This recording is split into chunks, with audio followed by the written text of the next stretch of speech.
Alright guys, welcome to part 2 to What If Cell Jr. Survived. I'm enjoying making these, and I hope you're enjoying watching them. Don't forget to like, comment, and subscribe, and watch all my movies. Now with all that being said, let's get to it. As the tournament was about to begin, everyone drew their matches.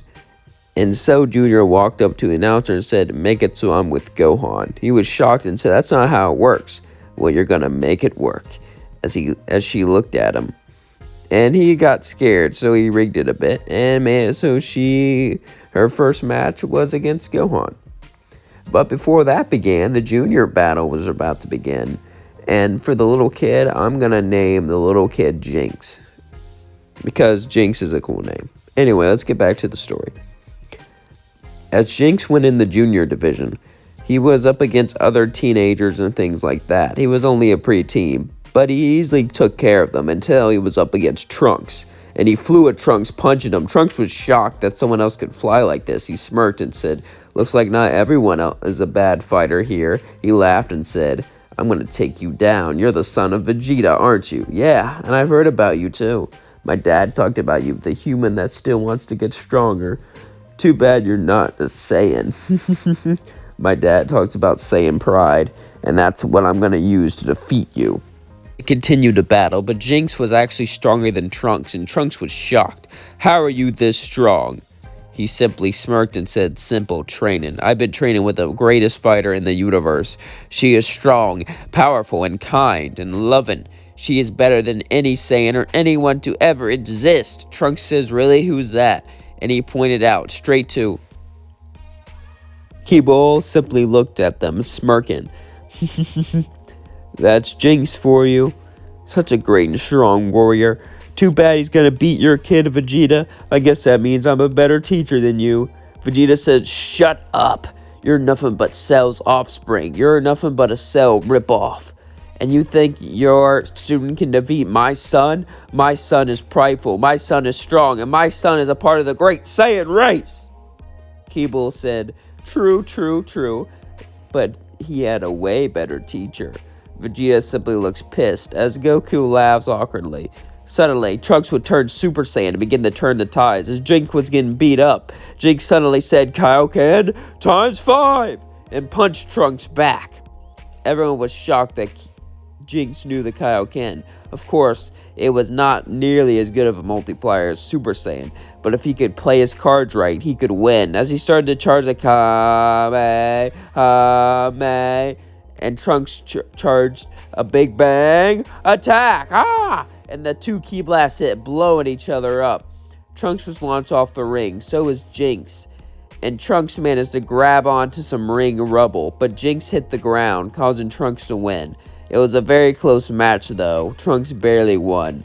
Vegeta laughed as Jinx walked up to Kibble, thinking he was gonna be yelled at, but then she put her hand on his head and said, "I'm proud of you," smirking. "But I didn't win." "True, but you almost won, and Trunks only was in because he was lucky, and besides, he's a Saiyan and you're a human. That's pretty good for a human." He looked up and said, "It's not fair that Saiyans can go Super Saiyan. I want to be a Saiyan too." And then Kibo had an idea. "I promise I'll make you a Saiyan one day." Then Gotenks and Trunks fought, and it was pretty much the same. And as the tournaments continued, we cut to Gohan's versus Kibble battle. Bull simply looked at Gohan, smirking as she was ready to get revenge for her father. But honestly, she didn't feel like killing him. At least she didn't think she did. All these times training with Jinx really changed her as a person. Gohan could sense the confliction inside of her, but he simply smirked and said, "Let's get this going," as they both began the battle. Kibble was far stronger than Gohan, however, and she easily began to beat him up. Gohan was no match for her whatsoever. However, she eventually forced him to turn Super Saiyan. As he turned, the whole ring lighted up, and she smirked, saying, "Go Super Saiyan 2. This ain't enough for me." Gohan said, "Alright, fine, but I could tell there's another form deep inside of you. Have you awoken it yet?" She goes, "Yeah, a bit. I got my super perfect form. This is gonna be exciting." Gohan smirked as he was about to turn Super Saiyan 2, But just then, two men jumped up and began to steal his energy. Kibble was mad, so she punched them both off. As they fell down, they ran in fear and flew away. She said, "What the hell was that for? You got in the way of my fight!" Ugh! And she flew off after them. Gohan could barely stand as Shin managed to heal him. And then they all managed to fly out after them. As Shin said, "Wait, Kibble, this is serious." She would say, "Shut up, no one interrupts my fight," as she would fly faster and faster and faster, catching up to one of them and blowing them up. As the little energy thing fell down, she began to look at the other one and say, "Get out of here now." He flew away, but then he was blown up by Babbidi's magic. As suddenly Deborah would pick it up, and they would all land looking at him. Well, well, well. We were going to come to us, but it seems like I'm going to have to thin the numbers a bit early. Suddenly, she spit on Kibble's arm. As it started to turn to stone, Kibble ripped it off and re-healed it. As Piccolo was turned to stone, and Kibito was blown to bits, and he flew back into the spaceship. As suddenly, Kibble regrew her arm. As Shin looked shocked, "You can do that? Shut up. I don't care if you're a Supreme Kai or not. These bastards interrupted my fight that I've been waiting years for, training non-stop to prove that I'm better than my father. And this guy suddenly goes in that spaceship?" But then she smirked and says, "Wait a second. She's as strong as my dad. True, not in a super perfect form, but if I can defeat him, that'll prove that I'm better." Suddenly, Cell's voice appears in her head and says, "Yes, defeat him. Destroy him. Prove your worthiness." She begins to walk down with the rest of them as they go down into the spaceship. As she says, "Leave Deborah for me." Vegeta says, "That's not fair. You're going to take the most fun one." Goku says, "Yeah." But then she growls at them and says, "He turned my arm to stone. This is personal." Vegeta says, "Fine. I guess that makes sense if it's personal for you." Goku agrees, and Gohan just doesn't even care. In fact, he's a little scared of Kibble now because a lot of her negative emotions are coming out, but he can still feel that deep down she is a good person. At least he thinks she is. Anyway, the battles would continue similarly as normal until Gohan fought Deborah, because this time it would be Kibble versus Deborah. Kibble and Deborah began to battle, as Kibble was stronger than Deborah, but not by very much. As Deborah continued to push, he said, no one can be stronger than me. No one can be better than me. No one could be this powerful." But then she turned into her super perfect form as electricity came from her, and she began to laugh. "My father achieved this form through almost dying. I achieved it through training alone and hard work." Anyway, it got the same result. You know why? I got it through pain and suffering. Pain is what makes you stronger. Pain is what pushes you further. The pain of training, the pain of trying to get stronger, and the pain of thinking you're not good enough.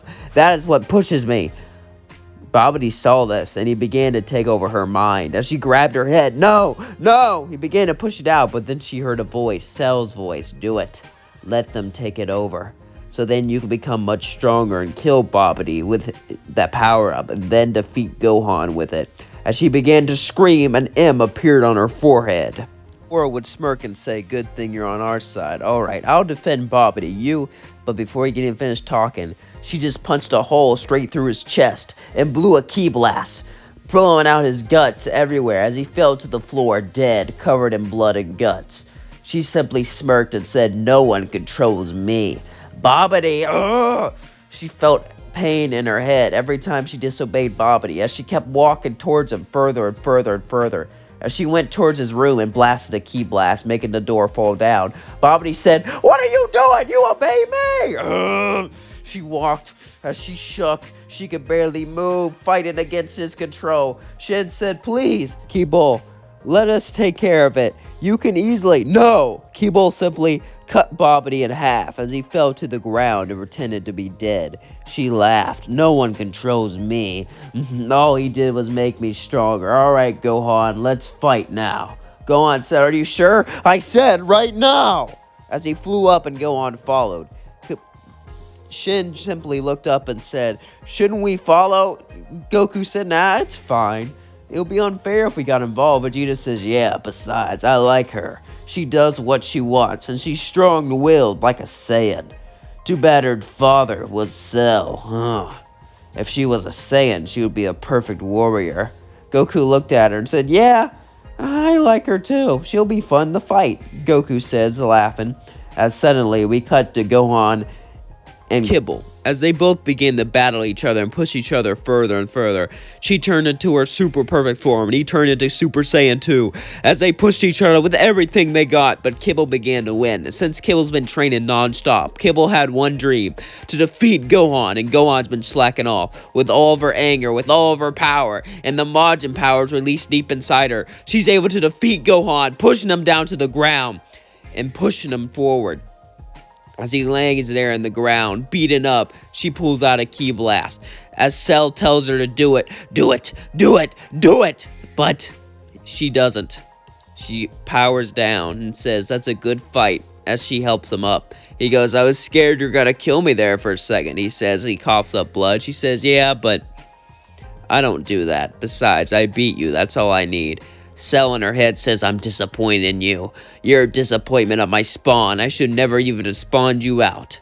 As she looks a bit sad, Gohan says, what's wrong? But before she can answer, suddenly Majin Buu appears with Babidi, laughing.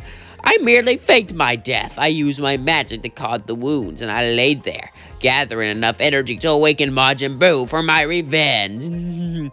Now Majin Buu, kill her. Majin Buu came towards Kibble, and she was out of stamina. She couldn't do anything, but suddenly Jinx would show up.